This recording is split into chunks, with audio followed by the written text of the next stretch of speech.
CPM-മായി സഹകരിക്കാനുള്ള സന്നദ്ധത ചില മുസ്ലിം ലീഗ് നേതാക്കൾ ലോക്സഭാ തെരഞ്ഞെടുപ്പിന് മുമ്പ് തന്നെ അറിയിച്ചിരുന്നു എന്ന വിവാദ വെളിപ്പെടുത്തലുമായി CPM പാർട്ടി രേഖ മാധ്യമങ്ങളിൽ പുറത്തായി. ലോക്സഭാ തെരഞ്ഞെടുപ്പിലെ പരാജയം വിലയിരുത്തി പാർട്ടി ഏറ്റെടുക്കേണ്ടതും തിരുത്തേണ്ടതുമായ കാര്യങ്ങൾ വിശദീകരിക്കുന്ന ആ രേഖയിലാണ് മുസ്ലിം ലീഗ് ബന്ധമുള്ളതെന്ന് മാതൃഭൂമി ദിനപത്രമാണ് റിപ്പോർട്ട് ചെയ്തിരിക്കുന്നത്.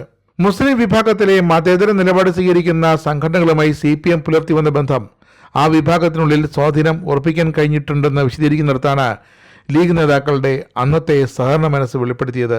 ലോക്സഭാ തെരഞ്ഞെടുപ്പിൽ മുസ്ലിം ബെൽറ്റുകളിൽ CPM-ന് പക്ഷേ പിന്നീട് കനത്ത തിരിച്ചടിയാണ് കിട്ടിയത്. പ്രതീക്ഷിച്ചിരുന്ന CPM അനുകൂല സമുദായ വോട്ടുകൾ പോലും ലഭിച്ചില്ല. മഹലുകളുടെ നേരിട്ടുള്ള ആഹ്വാനത്തിലാണ് ഈ സമുദായ വോട്ടുകൾ CPM-നെതിരെ UDF-ലേക്ക് മറിഞ്ഞത്. തിരുവനന്തപുരത്തെ CPI സ്ഥാനാർത്ഥി തോൽക്കാൻ കാരണവും തീരദേശത്തോട് ചേർന്ന മഹലുകളിൽ നിന്നും UDF-ന് മാത്രം വോട്ട് ചെയ്യാൻ നൽകിയ കടുത്ത ആഹ്വാനവുമായിരുന്നു. അത് പിന്നീട് വ്യക്തമാവുകയും ചെയ്തു. CPM-ന് ചില മുസ്ലിം ലീഗ് നേതാക്കൾ നൽകിയ ഉറപ്പ് അവർക്ക് പാലിക്കാനായില്ല എന്ന് ചുരുക്കം. അല്ലെങ്കിൽ CPM-ന് ആ ഉറപ്പുകൾ കാത്തു സൂക്ഷിക്കാനുമായില്ല. ആ ഉറപ്പുകൾ നടക്കാതായതോടെ ഇടത് സ്ഥാനാർത്ഥികളുടെ വിജയവും യാഥാർത്ഥ്യമായില്ല. സമസ്തയ്ക്കൊപ്പം മുസ്ലിം ലീഗ് നേതാക്കളും CPM-ന് ഇത്തരം വാഗ്ദാനങ്ങൾ നൽകിയിരുന്നു എന്നാണ് സൂചന.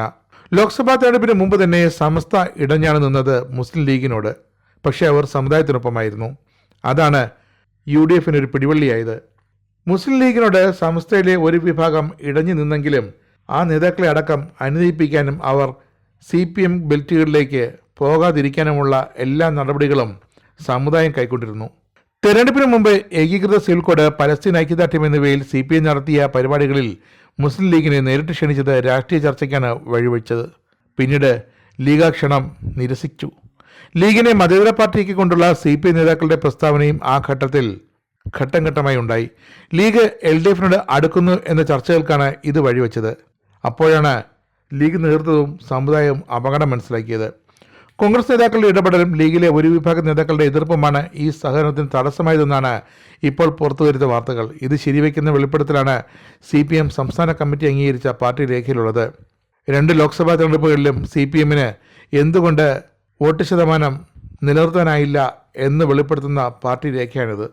മുസ്ലിം വിഭാഗങ്ങളിൽ പൊതുവെ ഉണ്ടായിട്ടുള്ള മാറ്റം ലീഗ് അണികളെയും സ്വാധീനിച്ചിട്ടുണ്ട്.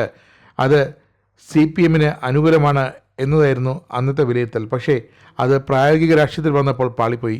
ലീഗ് വിഭാഗങ്ങളിൽ CPM-നോടുള്ള അംഗീകാരം ശക്തിപ്പെടുന്നു എന്ന് മനസ്സിലാക്കിയ ലീഗ് നേതൃത്വം അപകടം മനസ്സിലാക്കി CPM-നെതിരെ ജമാഅത്തെ ഇസ്ലാമി, SDPI തുടങ്ങിയ തീവ്ര വിഭാഗങ്ങളുമായി അടുത്ത ബന്ധം പുലർത്താൻ തുടങ്ങി എന്നാണ് റിപ്പോർട്ടിലുള്ളത്.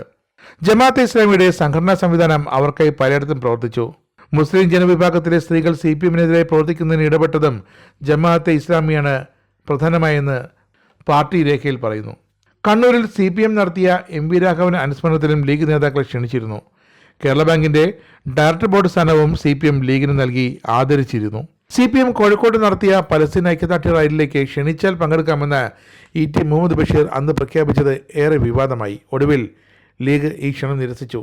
ലീഗിലെ മിതവാദികളായ ചില നേതാക്കളാണ് CPM അനുകൂല നിലപാടുമായി ലോക്സഭാ തെരഞ്ഞെടുപ്പിന് മുമ്പേ മുന്നോട്ട് പോയത് എന്നാണ് സൂചനകൾ. പക്ഷേ ഒടുവിൽ സമുദായം ഇടപെട്ട് ലീഗ് നേതാക്കളെ കൊണ്ട് അവരുടെ നിലപാടുകൾ തിരുത്തിക്കുകയായിരുന്നു.